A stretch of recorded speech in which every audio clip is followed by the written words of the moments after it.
The reign of King Elvis is finally over. Lisa will inherit the entirety of the Elvis Presley estate, including Graceland. Lisa Marie, about to take the keys to the castle. I would love to be able to talk to her and say, hey, shut it down. Will she close the gates forever? Elvis would want Graceland to be seen. The girl who would be queen. What we've uncovered. Now it can be told.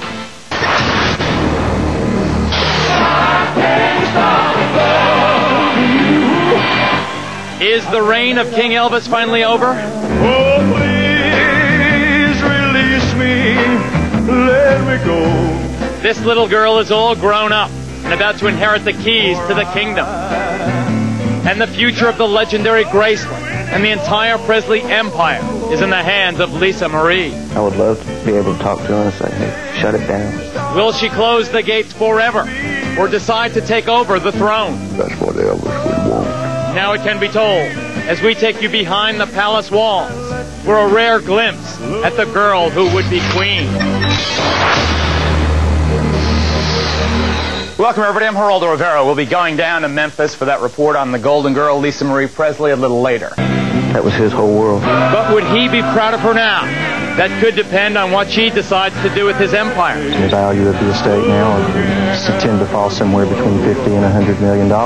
We'll be back in a moment with the story of the girl who would be queen. Welcome back. Billions of words have been written about Elvis Presley, about how he lived, how he died, that he's been sighted at the Burger King in Kalamazoo. But one fact about his almost mythical life is indisputable. The king was a devoted and doting father to his only child. Our Gail Anderson tells us that beloved princess will soon become an extremely wealthy woman indeed. Geraldo, these are the gates to the Palace of a King, bought in 1957 by a 22-year-old rock and roll singer from Tupelo, Mississippi, who wanted his parents to have a fabulous homestead. Soon these gates and everything behind them will belong to the king's daughter, Lisa Marie, the queen of Graceland. Rock and roll music, if you like it, and if you feel it, you can't help but move to it. That's what happens to me. I can't help it. I mean, I have to move around. I can't stand still. I've tried it, and I can't do it. Elvis Presley didn't stand still. He was on the move, and it was a move to the top. At the time of his first recording session in July of 1954, Presley was a $1 an hour truck driver. Less than 2 years later, he was a millionaire with a 3-year RCA recording contract. Elvis Presley was the king of rock and roll. He starred in 31 movies and sold more than 1 billion records. I asked him, I said, Elvis, do you ever wonder if this is real? You know, what this has happened? Because I knew it when he just didn't have nothing. He said, every night when I go to bed, I'm afraid when I wake up that this will all have been a dream. Memphis, Tennessee remained his home, and Graceland was his castle. And the king shared his good fortune with the family and the friends who visited his kingdom. Every day around Elvis was like Christmas, though, because he gave so much to other people. My goodness, he tried to give me everything. That was one of his favorite sayings was, what's the use of having all this money unless I can share it with everybody? He handed me a blank check one time, and it was the greatest experience I ever had. J.D. Sumner sang with Elvis for 8 years and was part of his inner circle. But when a little princess entered the king's life, she would be the most special of all, and the king would provide for her forever. On February 1st, 1968, Elvis's wife Priscilla gave birth to a baby girl, Lisa Marie. And he was really happy when she was born. He come in the kitchen, we were standing up cooking, and he come in the kitchen, I say, Mr. Elvis, are you ready to eat? And he said, no, I can't eat anything, I'm too happy. He said, I got a little girl. I said, oh, that's nice. And I couldn't wait to get home, because when we got home, there she was there, and Elvis was sitting around passing out cigars, and, the typical dad. Lisa Marie was Elvis's pride and joy, and even when he and Priscilla divorced in 1973, Elvis tried to see her as much as he could. This is the conference room aboard this Convair 880, originally used by Delta Airlines. It seated 100 passengers before Elvis bought it in 1975. The last time Elvis celebrated his daughter Lisa Marie's birthday was aboard this jet at 40,000 feet on their way to her birthday party in Las Vegas. Elvis was so proud of that little girl. I mean, whew, that was his whole world. 9-year-old Lisa Marie was home at Graceland on that fateful day in August of 1977. I went to the door and knocked on the door, and I said, "Open the door." I said, "Open the door, Lisa." She said, "What do you want, Nancy?" I said, "Baby, open the door." And she says, "What do you want?" And she said, "It's my daddy, isn't it?" I said, "Yes, baby."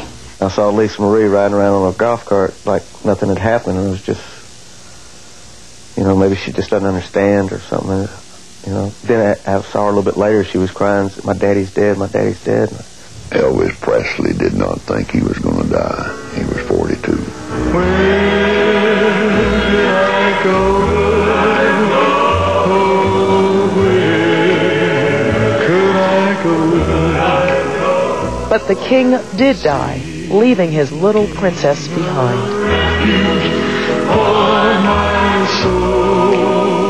When Elvis died, he left his estate to his father, Vernon, his daughter, Lisa, and his grandmother, Minnie Mae Presley.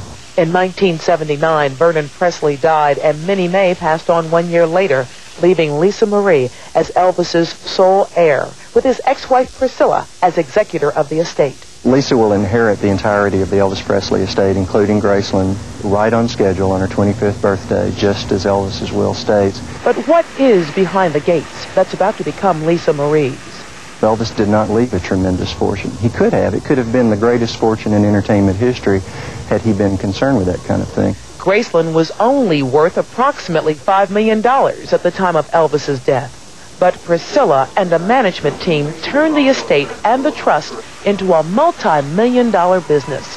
On June 7, 1982, Elvis's home was open to the public. Over 600,000 people a year visit Graceland. It costs $15.95 to see the mansion, cars, and planes, which include the Lisa Marie. Elvis's grave is included in the package. A recent estimate of revenues from the tours and the income of the gift shops was $9.2 million in 1 year alone. Some educated estimates on the value of the estate now tend to fall somewhere between $50 and $100 million. And that's not really too far off. Some think this is all too much and hope things change when Lisa Marie begins her reign. I would love to be able to talk to her and say, "Hey, shut it down. Enough is enough. Let's remember this man for his music and what he did to the music world, and quit exploiting him." Others think it's a tribute. That's what Elvis would want. Elvis would want Graceland to be seen by his fans. There's nothing that would thrill him anymore.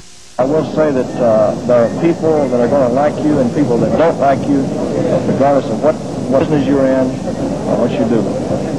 You cannot please everyone. And Elvis's little princess, Lisa Marie, awaits her birthday on February 1st, 1993, when she will become the Queen of Graceland.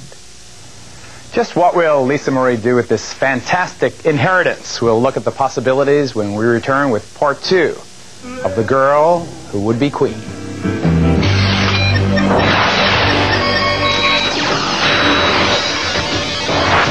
Presley had a huge hit with Love Me Tender, but it's legal tender that is the focus of our special report on the heir to the throne.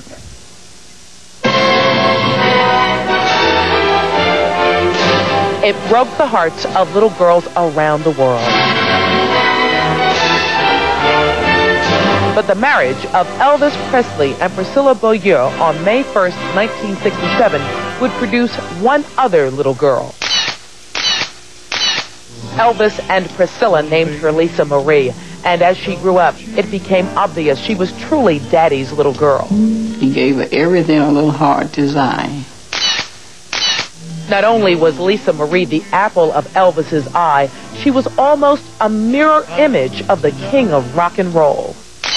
But right from the start, it was apparent that being the daughter of Elvis Presley was not always a blessing. If Elvis had to lock himself away from an adoring world, he also had to lock Lisa Marie away out of fear for her safety. The world, in fact, saw less of her than it did of Elvis.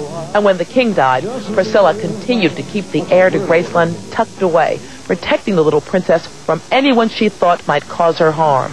If I could get in touch with Lisa Marie, I would. But I'm sitting here knowing, just like at the estate, I have to call and ask permission to go up there. You know how moms are like. They put their foot down. Come home a little late. They put their foot down. Well, my mom's no different. Priscilla put her foot down when her rebellious teenager took up with a bad crowd, played with drugs, and dropped out of high school. Lisa Marie soon faced... Meanwhile, Priscilla pursued an act of her own, starring on Dallas and the big screen while maintaining business ventures and guarding Graceland for her daughter. Lisa Marie is proud of her mother's accomplishments and considers her her very best friend, following in many of her footsteps. Priscilla became a Scientologist, and soon after Lisa Marie joined her. Scientology, where Lisa Marie met and married her husband, musician Danny Keough. Elvis's first grandchild, Danielle Riley Keough, was born 7 months after Lisa Marie and Danny's wedding, making Priscilla a grandmother at the age of 44. Lisa Marie was a mom at 21. Now as Lisa Marie approaches the day she inherits the mansion and the millions, she's training for an acting and music career of her own. She's put her inheritance in trust until she's 30, leaving her mother in control for another 5 years. Here's Gail Anderson, our crack correspondent, back from Memphis. You know, Scientology is a very controversial church. Very.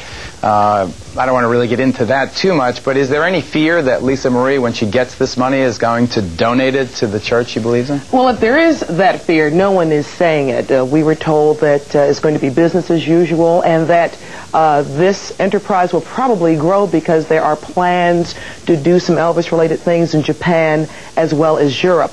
But when you, as we said in the story, when you realize that Priscilla is a Scientologist, Lisa Marie joined, and her husband, she met him in the Scientology group there, you have to wonder. I wonder. Wonder and worry not a little bit. A lot. So when does she actually get the dough? Does she get the dough in 93? Well, everything gets turned over, everything gets turned over to her, but she's decided, well, who knows what she will decide to do then, but everything is hers. Everything is hers. The whole ball of wax. Up to $100 million. Could be more. Ooh-wee. Okay. Oh, yeah? You don't like it?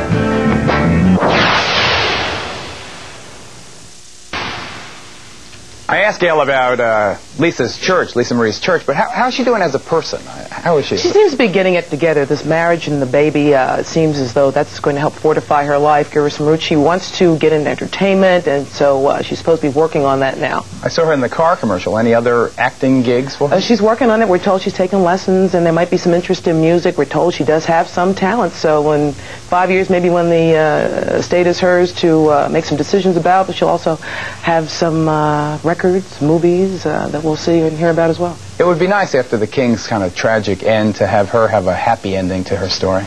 Well, there's a chance that could happen with having a family now. I think she's got a good chance. Would you stay open?